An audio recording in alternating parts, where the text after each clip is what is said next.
when you hear statistics like that, which of course you will be familiar with, it implies that there's something not quite working. Welcome to WatchMojo UK, and today we're counting down our picks for the most notable examples of a Conservative getting shown up on Question Time.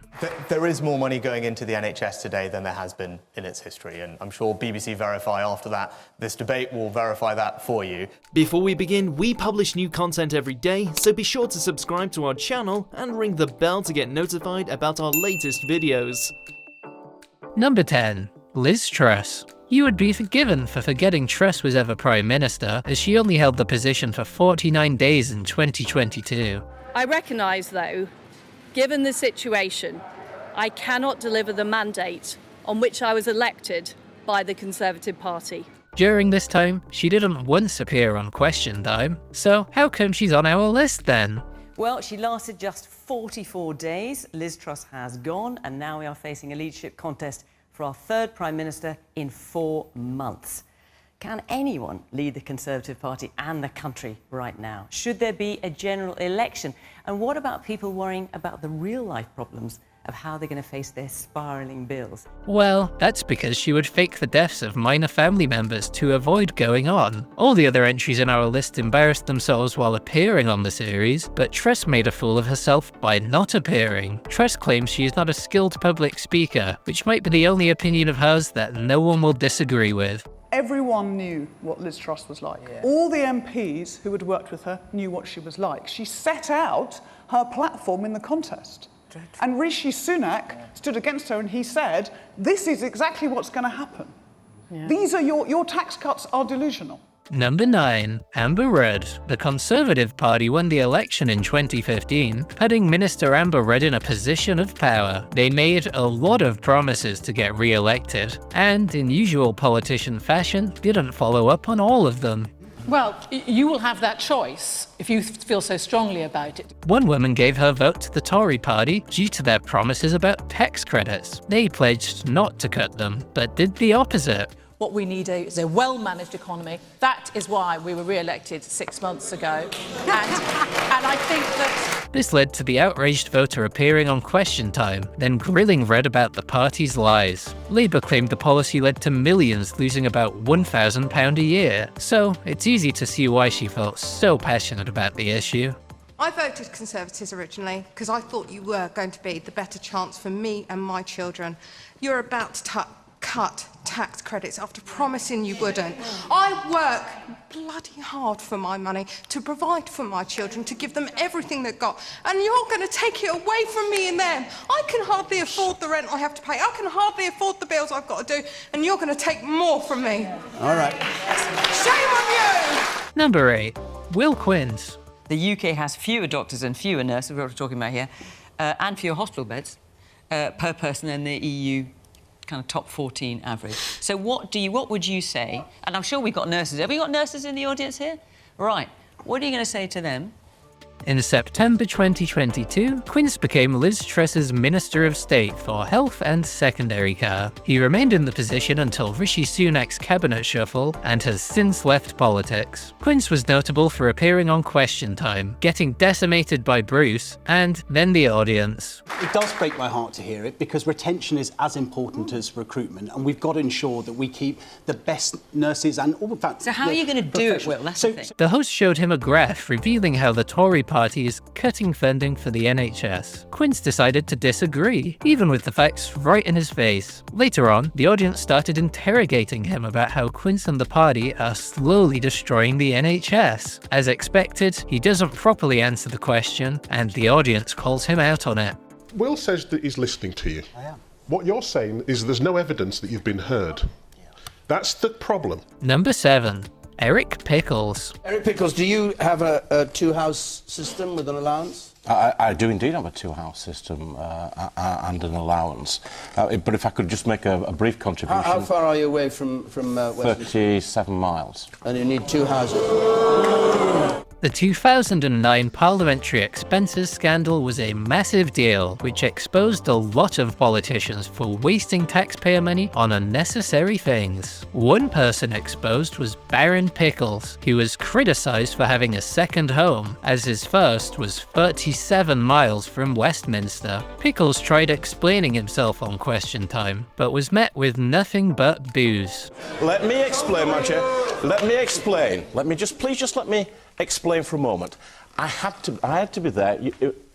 I was like a job, in other words. It was like a problem. The man has virtually no self-awareness, complaining about having to start work at the early hours of 9:30? The horror. Believe it or not, Pickles was raised in West Yorkshire by a family who were big Labour fans. But I do think that there is a small number of MPs that seems to know no shame. Number 6. Peter Hitchens. Our next Tory has some fairly contentious views, such as supporting capital punishment. One topic he's particularly passionate about is sex education in schools. Hitchens claims that introducing this into schools will lead to more teen pregnancies and STIs. In which sex was like tennis. It was just something you did, it was pleasure, there were no rules about it, and everybody should talk about it all the time. It should be on television the whole time, it should be on the radio the whole time, it should form the lyrics of all the songs that people listen to. Which it is. Out of the radio it comes, out of the television it comes, out of the internet it comes. They go to school and they get sex education, which is actually all about taking away their innocence. This is a topic he has frequently written articles about, but his stance got nothing but boos on Question Time. Since his appearance, UNESCO has reviewed 87 independent studies on the issue. Again and again that it's supposed to stop underage pregnancy, it's supposed to stop sexually transmitted diseases. And what happens? The more sex education we have, the more sexually transmitted diseases. The more abortion, the more underage pregnancy we have. You probably won't be shocked to hear that their findings contradict Hitchens' claims. That still doesn't stop him from continuously calling for an end to sex education. Again and again that it's supposed to stop underage pregnancy, it's supposed to stop sexually transmitted diseases. And what happens? The more sex education we have, the more sexually transmitted diseases. The more abortion, the more underage pregnancy we have. It's demonstrable. Number 5. Nadim Zahawi. Piers Morgan has made a career out of debating people, leading to semi-frequent appearances on Question Time. One of the most famous instances was when he shared a panel with Nadim Zahawi. What I haven't heard from anybody at senior level in this party in the last 10 days is one word: sorry. Morgan managed to get Zahawi so worked up, he even apologised for the scandalous mini-budget. Well, instead of fully accepting responsibility, he then blamed Putin for the country's issues. What would Vladimir Putin want us to do? He wants to be divided right now because he's using energy. Oh, come on. Because he's using energy. This got quite a few chuckles out of the audience, but Zahawi doubled down and got increasingly heated. Bruce then had to step in to cool things over, but he was pretty reluctant to settle down. Are you sorry? Of course I'm sorry. Number 4. Douglas Carswell. Here's another example of Morgan ripping into a politician, this time a former Conservative who, like many Tories, left to join UKIP and later started supporting reform. After joining UKIP, he was criticised on Question Time in 2015 for his associations with Farage. You have avoided responding to something that Nigel Farage said the other day, which was when he went on his big rant about, our parents wouldn't get hospital beds because foreigners coming here with HIV would be soaking up our money. Now, the reason I think you've avoided this is because your own father is one of the most eminent researchers into HIV in the world. Yes. And I would like to ask you whether you felt ashamed of what Nigel Farage said. Carswell's father is a major researcher into HIV, and Farage claimed he wanted to ban all HIV-positive individuals from entering the country. Why would Nigel Farage can I finish the question? Can I finish this? People with? Why stigmatise those people? Carswell dodged answering the panel's questions, until eventually telling them to just ask Farage themselves. Despite not being an MP since 2017, Carswell still manages to get himself in semi-regular scandals. Why did he pick on that? You need to talk to Nigel about. Well, you talk to him more than I do, and you must have asked him this. I think it's in. Number 3, Rishi Sunak. We've had 5 prime ministers in the last 7 years, and one of them managed to last for 6 weeks. As a result, I think we are something of an international laughingstock. I'm asking if you would confess to us tonight, even just a small amount of embarrassment, to be leading the Conservative Party into this election campaign.